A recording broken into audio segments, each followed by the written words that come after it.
What's happening, everyone? So finally, I have my younger brother here. Finally, take two. Take two. This is take two. We had some technical difficulties with episode 1, so we're back. We're in the car. We're running some groceries. So my brother here, I'll let him introduce himself. Well, what should I say? Speaking of the mic, bruh. What should I say? So tell me about yourself. What's the theme of today's episode? Well, the theme of today's episode is we're going to be talking about insolvencies. Okay. And we're going to be talking about bankruptcies. This is the bankruptcy episode today. Yeah, well, just to let you know, just as a disclaimer, I do work in a bank. I do work in a financial institution. I won't even name what department I work in, but I do work closely with the bankruptcy department. Right. And have been working in finance approximately 1 year, and well, you know, we're based on the economy. Mm-hmm. You know, the state of the economy. We're seeing that, you know, insolvencies are up 25% just this term. Right. So that's huge. Yeah. So we're going to be talking about that. Yep, let's do it. So let's get into it. So explain to me what bankruptcy is, what it does to you, for sure, and the ways to get out of it. Well, I believe there is 13 in the province of Quebec. So we live in Montreal and Quebec. Exactly. We're in Montreal, Quebec, Canada. I do think that there are 13 different type of insolvencies. Okay. Bankruptcy is only one piece. It's an umbrella. Okay. Yeah, it's one piece. It's not really an umbrella because it's a type of insolvency, but you know, you have like voluntary deposit, you have a consumer proposal. Right. So some of them are very different. Like a bankruptcy is you are declaring that you're insolvent, right, in order to not pay your debts, basically. Okay, I see. So like a voluntary deposit is you actually go to the court, right, and an agent of the court authorizes where they garnish a certain amount of your wages, okay, and they distribute them among your creditors. Okay, I see. Which is very interesting, very different from a bankruptcy. But tell me about the ways that people can prevent bankruptcy, right? The ways that people can deal with their creditors or deal with the syndicates that they're forcing them. Well, they don't really have a choice, right? Yeah, but well, what are some ways you think are successful relationship building techniques for bankruptcy? That's a good question. Well, you know, I think this state of the economy that we live in, where we have a very high cost of living, rent is double, groceries are up 30 to 40%. Right. Gas is double, insurance is double, mortgages are double, the deposit down payment for a mortgage is double. Right. It's very hard to get ahead in this type of economy, especially wages are not going up, but the cost of living has gone up. So you're seeing that these are people that have a lot of debt, mm-hmm, and they are perhaps living paycheck to paycheck, which, you know, 50 to 60% of Canadians are living paycheck to paycheck at this point. Yeah. So I think insolvency is a way out for some people that have a lot of debt, and they can't get a grasp of, you know, making the minimum payments. Right. So they feel like maybe some type of insolvency is going to get rid of that. To answer your question, though, I mean, without it being a long-winded answer, what was your question again? What are some of the best ways you can help manage your bankruptcy? Well, I'm not a trustee. Okay. I will say that. But there is a good website called Jean Fortin. Okay. Here in Quebec? Here in Quebec, yeah. I think it's in Gatineau. Okay. I believe they have offices everywhere within Quebec. But there's so much good. I don't get paid to say that anyways, but there's so much good information. Use code JUBE14 for 14% off your syndicate fees. Exactly. Like, it's really, I'm telling you, there's solid information. Okay. There's a debt calculator. Oh, yeah? Okay. Where you can actually, it actually calculates how much you should be paying, not just a minimum payment, right, but because, you know, a lot of these people that have high debts or high interest rate credit cards, they're paying the interest. They're not even paying the principal balance of their debt, which is challenging, right? Know, because how the hell can you get out of that? Yeah, that's true. So, I mean, what should you do? You should manage your finances. You should lower your cost of living if you can. Reduce your principal payments. But all of that is more like financial advice. Like, you know, how do I get out of debt? Well, that's a. Yeah, so that'll be a segue. That'll be a segue into our next question. But you prioritize your expenses, and you make sure that you're not bleeding, you're not hemorrhaging, just paying the minimum payment on your credit card or your debt, or if it's your car payment or whatever it may be. Right. There's many types of debts, which is a whole different discussion in itself. But I think there has to be some type of financial restraint. Mm-hmm. There has to be a conservative policy. We need that in terms of economy, there has been far too much money that has been spent, and we're paying for it. Yeah. In terms of public stuff, if it's the hospital, if it's immigration, I think we have a level of incompetence where we're paying more taxes. So are you saying we're getting that? a lot less No, that's for fair. what we pay for. So are you saying that? Yeah. So I was going to ask, like, what are some of the intersectional social factors that lead into bankruptcy? Oh, that's like, great. So Yeah, for that's a good example, question. like, because I was going to ask, I guess it's sort of it's like a two-pronged question where it's like, how do you manage bankruptcy? But then I think that's the secondary question where it's led from what leads to bankruptcy. So what are some things you're noticing in terms of just overall trends that are making people go bankrupt in Canada? High interest rates. High interest rates? Okay. Definitely high interest rates, high cost of living. That could be groceries, that could be rent, that could be mortgage, that could be your car payment. Gas is double.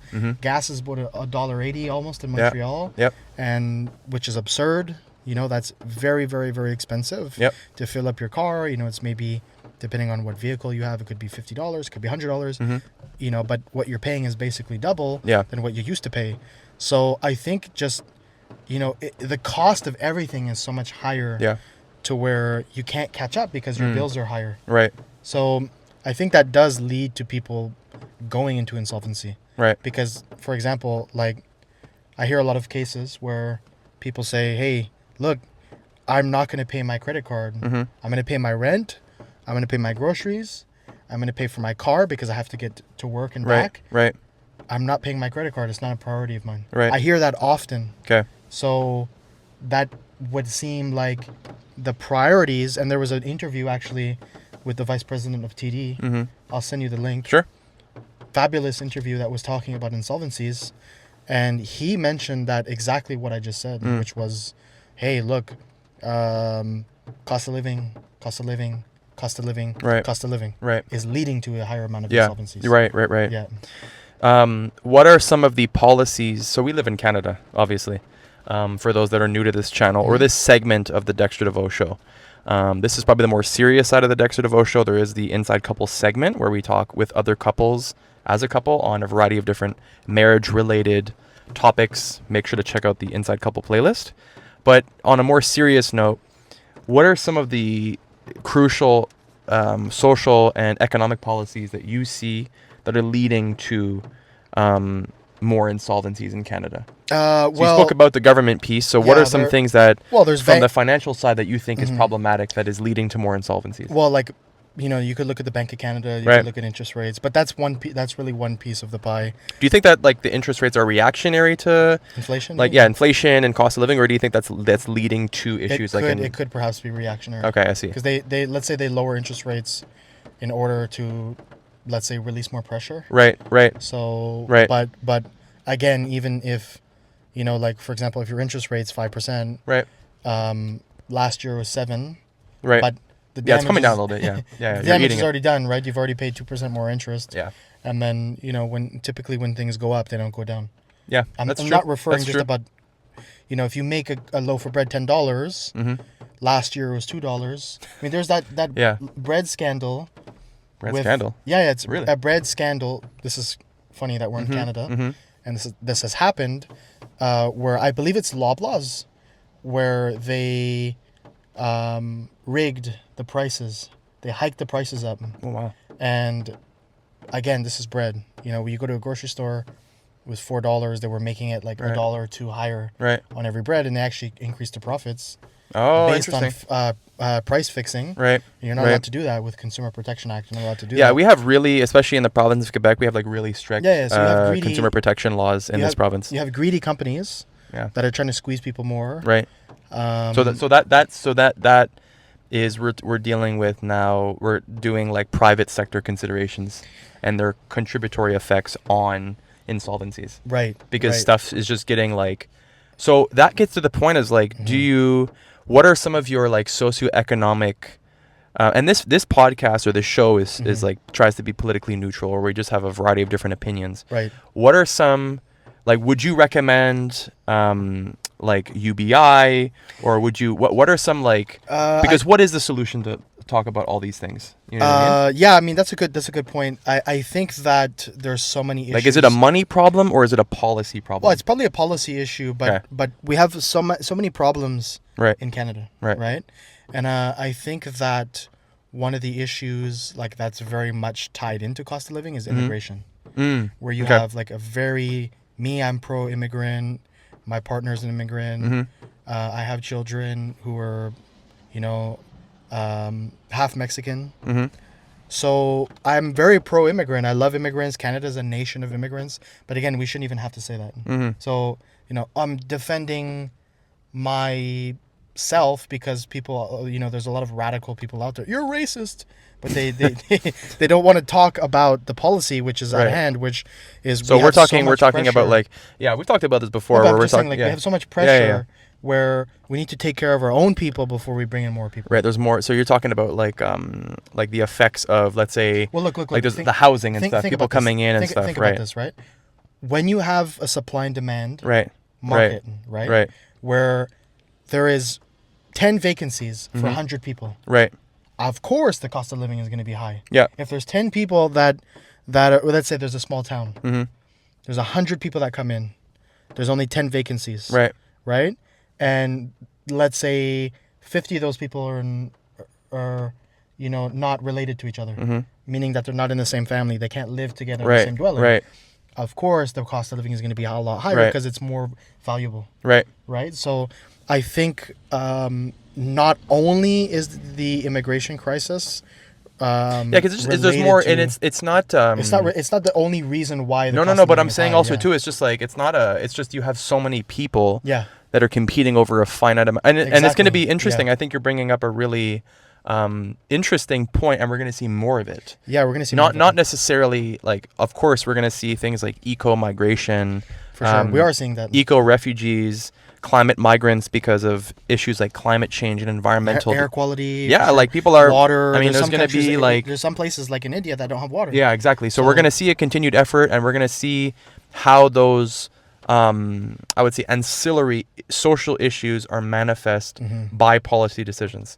Exactly. I don't think any of us are. I think we're encouraging immigration. Yeah, definitely. And I think it's interesting considering that's one contributing factor among for sure many. And I also want to say this. I think the government has failed immigrants because why is it fair that you see some immigrants that are moving to like Toronto living on the street? Yeah, for sure. Look, because they come in and listen, guys, just for anybody that's moving to Toronto, there's a place in North York, which is northern Toronto.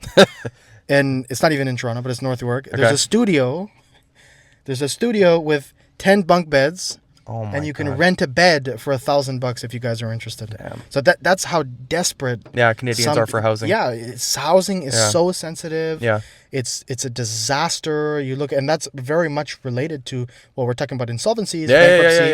That people are. No, but this is like opening the hood for and sure, trying to understand. I think look. You know what? Maybe this is going to be the first episode of Insolvency. Definitely. Well, look, because I think there's so many things we can talk about when it comes to insolvency. For sure. That this is one really important contributing factor. By the way, it's easy to say like me, I've never been insolvent. Yeah, you haven't. I've never filed for bankruptcy, nor have you.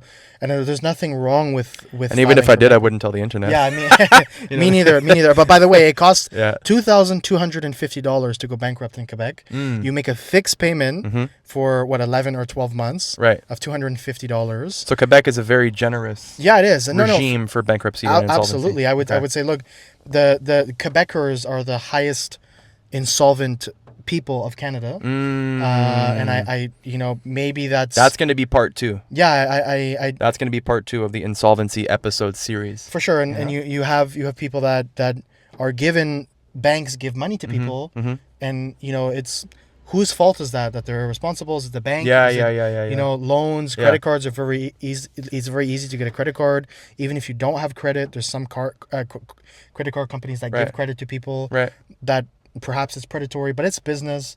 I mean, you sign a contract. But you know what? That's that interest rate though, man. 20.99. Yeah, I know. 29.9. 29.99. What? 99. Yeah, it's like 30%. That's crazy. Anyways, look, this is episode 1. of the Insolvency series with Dexter Deveau, my younger brother. Definitely. Julien Julien Deveau, he ain't so sweet. You know what I mean? But look, I think there's a lot of things to say about this. I think you're going to continue to see people becoming insolvent. 50 to 60% of Canadians live paycheck to paycheck. They said 40 to 50% of Canadians are $300 to $400 away from being insolvent. Wow. And these are not just made up statistics. These Wow. are real numbers. And look, That's crazy. And to be honest with you Yeah. guys, I don't know anyone that is like 20 to 35 years old that's doing well financially. Yeah. I don't know anyone that's doing well That financially. doesn't right? have. Yeah, that's interesting because Yeah, it's yeah, like for sure. the people that I know. Not the people that I know, but the people that you see Yeah, that are doing well in that age, they have family help. for sure. You They know what have I mean? family help. Perhaps there's generational wealth. Yeah. Perhaps, they were able to live with their parents. Nothing's wrong with that. No, that's great, Yeah, man. That's great. I Absolutely. It's a there's a guy on YouTube. His name is Tim Ward. Okay. He talks about like motivational stuff, traveling. His name is the frugal travel guru, I think. Okay. Something like Okay. that. He talks about a lot of good stuff, and he said, "Yo, like, the guy was living paycheck to paycheck, working for 15 years. He got tired, went to Thailand, went to Vietnam, traveled, Bye. and Yeah. and like and he talked about a lot of good points. Like, yo, living with your parents is a flex, bro. Yeah. You know what I mean? You can save money. You have help. Yeah. When you're out there alone, like I am, Yeah, it's different. I but think it's a big like the social norms around that. Yeah. We'll talk about that next Definitely, episode. for But sure, look, yeah. everyone, we're gonna wrap the first episode up. We want to keep Definitely. this brief because I know what the analytics look like behind how long y'all watch. Yeah, for sure. They have, yeah, But that's yeah, bro, thanks for coming on. You're gonna dab me up or what? I appreciate it. I was just making sure that if that was one of my kids or not, We're walking. Yeah, there was This a guy. baby out there. Yeah. Oh my god. Like and subscribe. Make sure to follow the channel. Comment if y'all want to see anything specific, and we'll see you on the next episode. Okay, guys. Bye. Take care.